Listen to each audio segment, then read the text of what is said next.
Terraria is a massive game with over 500 different weapons to choose from. What if I could only use one of them? In this challenge, I'll try to beat Terraria using only the Wand of Frosting.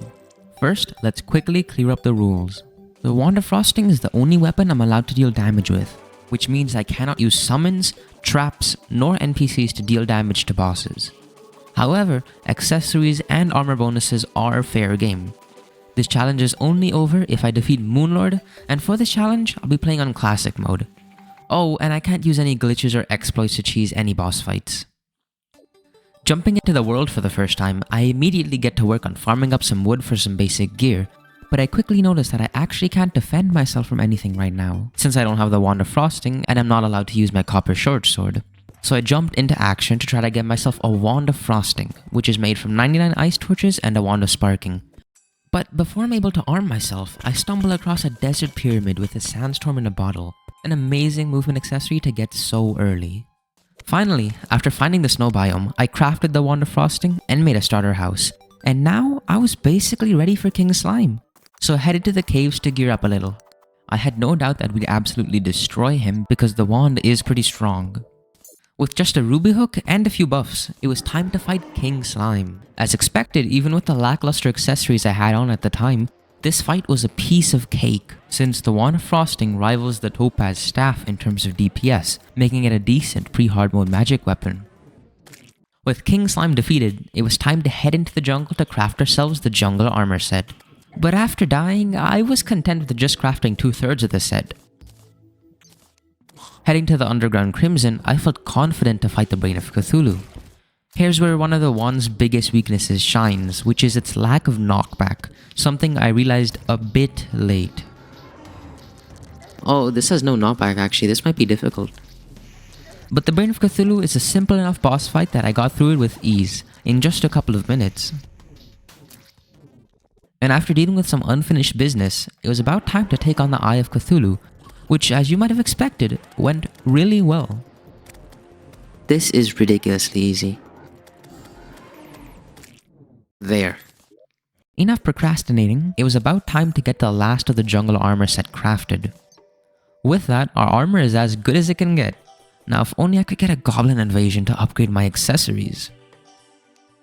Perfect. Coming from Master Mode, I was freaking out about this, but it turned out not too bad at all, and it was made even better knowing I'll be able to get the Goblin Tinkerer after this. I'll also bring up the fact that I am using some quality of life mods, but fret not, these mods don't make boss fights any easier. For example, one mod I'm using simply generates both evils in the world. After the Goblin invasion, I went to the jungle in hopes of finding the Tinkerer, but the Hive of the Queen Bee called for me. This is a weird hive. Are we ready? I think we're ready. Okay then. You know, actually this might be really inconvenient. It took a long time, mostly because of the tiny arena I made for myself, but we slowly got through the boss fight. Fortunately, Queen Bee is not a nocturnal boss, so there was no rush. Just 4 minutes later, I had already defeated my 4th boss of this run. With everything going well so far, I guess I should have expected a random surface glowing mushroom biome with a dungeon under a living wood tree. What is this? This is a normal terrain generation. I don't know what time it... What is wrong with this game? I don't know why my world's dungeon is under a living wood tree in a surface mushroom biome. All I know is that without the Tinkerer, I might as well fight Skeletron. Oh, how am I gonna get out of here actually? And in a blood moon. Yeah, let's get out. Skeletron is a boss that could pose a great challenge in this run, since it's a boss that we can only fight during the night, which means I have to kill it in under 9 minutes, otherwise it will enter its Dungeon Guardian phase and just annihilate me at daybreak. Honestly though, I wasn't too worried about Skeletron, not as much as the other timed bosses that are yet to come. See, there are 6 timed bosses in the game, not including the events being the Eye of Cthulhu, Skeletron, the Wall of Flesh, and the 3 mechanical bosses. We've already beaten the Eye of Cthulhu, so the only problem would be, well, every boss from now up to the 3 mechanical bosses. With Skeletron defeated, it was time to enter the dungeon, but my plans were stopped early with a welcome surprise.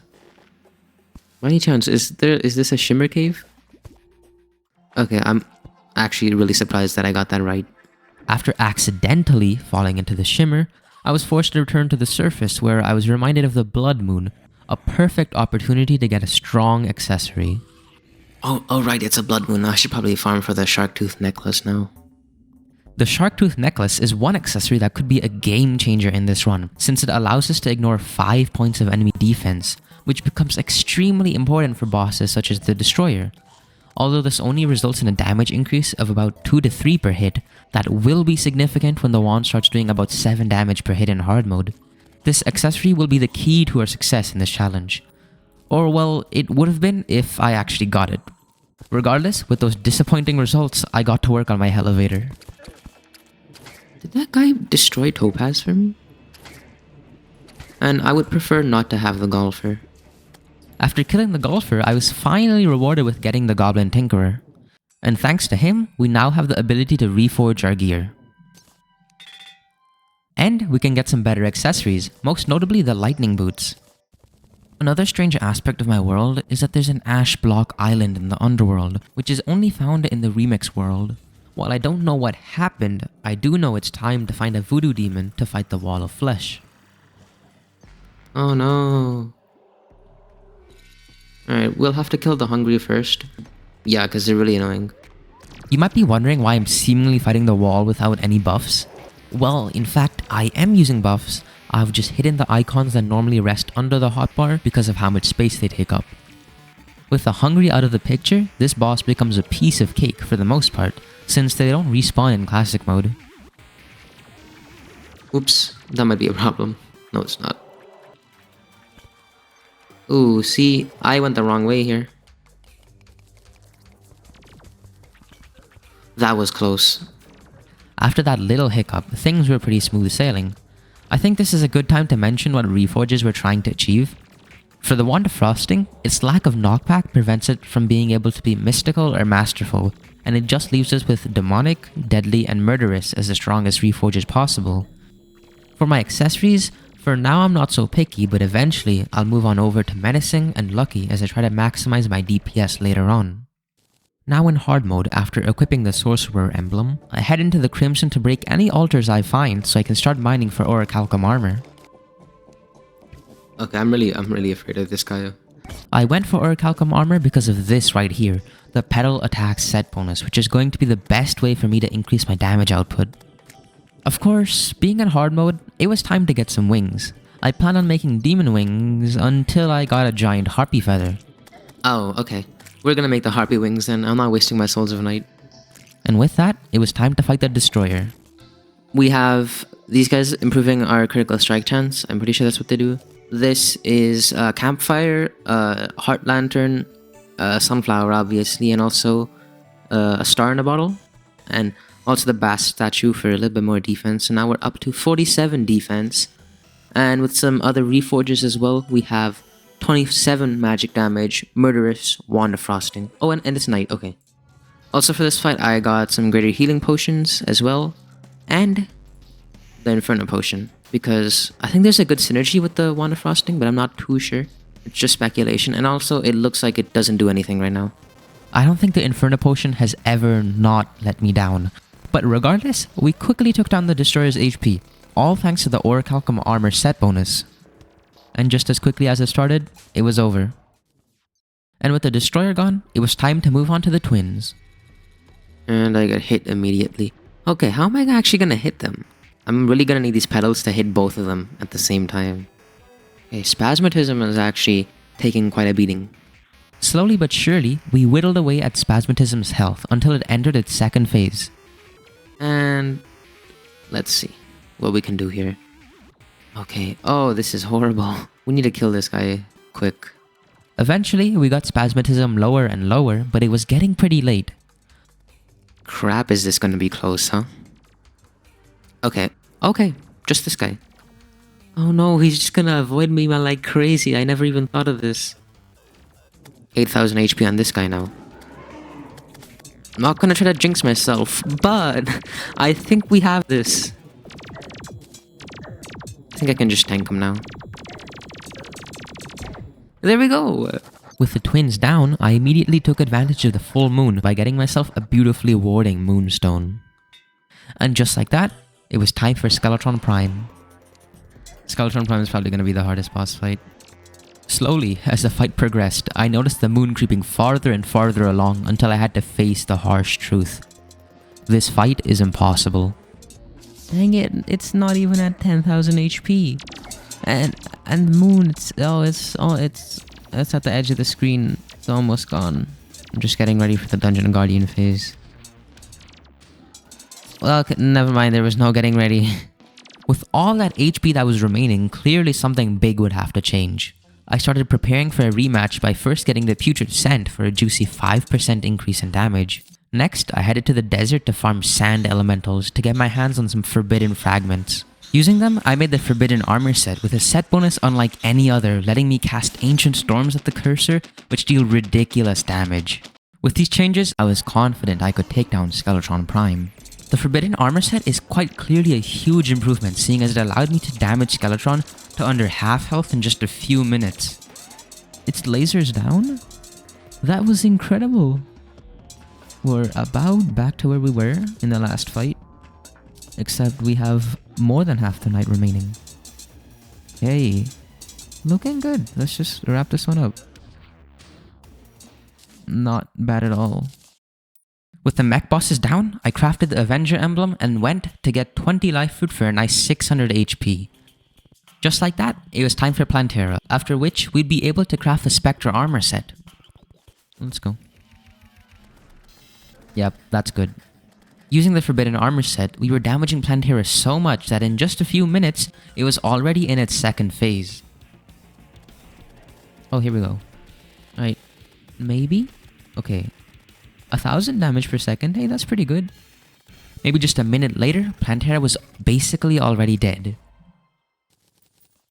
Opening the temple door, I quickly made my way through the temple as I tried to find the room with Golem's altar.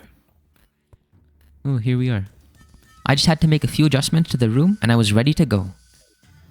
Okay, yeah, we're ready. Golem was not a challenge at all, at least not in its first phase, which we got through without getting hit that many times. But its second phase was a pretty close call. Ah, 100 HP. That was closer than it should be. After getting a huge upgrade for our wings with the steampunk wings, it was time to farm for ectoplasm so that we could make Spectre armor. Finding a large room, I decided to make a little mob trap. Not too long after, we got enough ectoplasm for the whole set. So we go from 51 defense to 67. That's good single target DPS. Thanks to the Spectre armor and the Celestial Stone, I was ready to fight Duke Fishron. Okay, well, we're in it for the long haul, I guess. This fight really highlights the shortcomings of the Wand of Frosting, of which it has many. To try and compensate for this, I geared my loadout around damage rather than defense, which had the negative outcome of making the Duke do hundreds of damage to me every time I got hit. But even with that said, it still took nearly a whole day before Duke Fishron even entered its second phase. Also, the reason I'm doing this boss fight in the first place rather than just skipping over to the Cultist is because I'll need as much mobility as I can get for Moonlord, and nothing in classic mode can beat the fish on wings. It's at 5,000 HP. We're almost there. Even though the Duke has less than 5% health remaining, this last stretch took what felt like forever, but eventually, it was over. Alright, I don't think we can lose this now. Fish out of water. Too bad for me, Fishon didn't drop his wings, but thankfully my mods pulled through, saving me hours of grinding. All that was left was to do some quick reforges before fighting the lunatic cultist.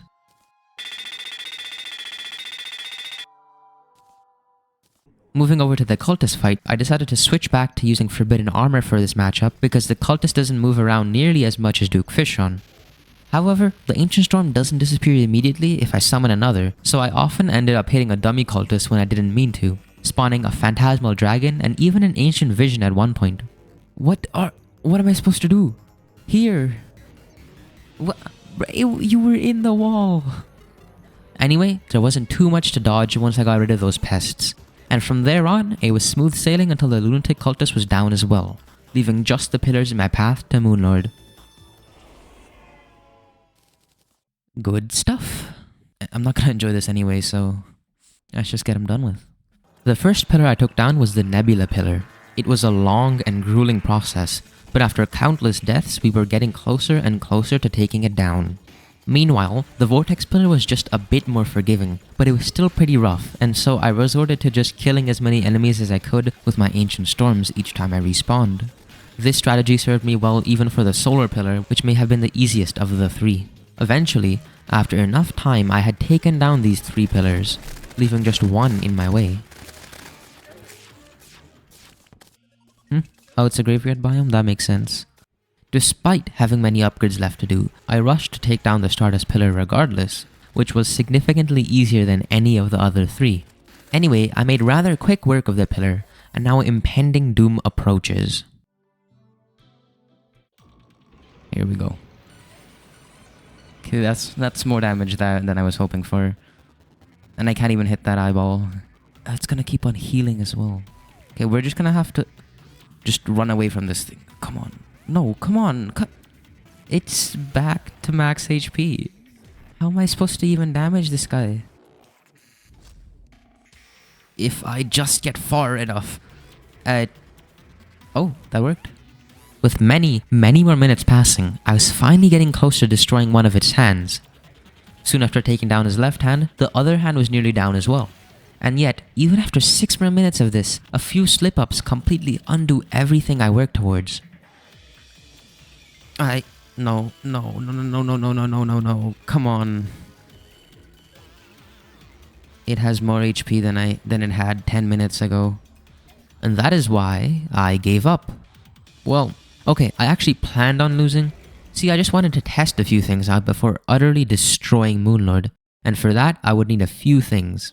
First was a proper arena, and after sorting that out with a long asphalt platform with teleporters, I headed to the Shimmer so I could get myself a few permanent upgrades, all of which I should have done way sooner. And after grabbing the Stinger and Sharktooth necklace for 10 armor penetration, I reforged the wand over to Deadly for the attack speed and kept all my accessories on Menacing. I finished up preparations by lighting up my arena with Omni Stations, which only provide vanilla buffs. With all that said and done, it was about time to actually get this challenge done with. The main strategy I followed for this boss fight was to simply avoid Moonlord's tentacle at all costs, which is where the asphalt blocks come into play, being the only reliable method of preventing Moonlord from healing, which was the biggest concern. Even more so in the second phase where one mistake could set me back 10 minutes in the boss fight. Paired with the teleporters at each end of the platform, I was all set to dodge endlessly, which would be extremely crucial, because if I were to defeat Moonlord, I would have to play almost perfectly for 2 hours straight.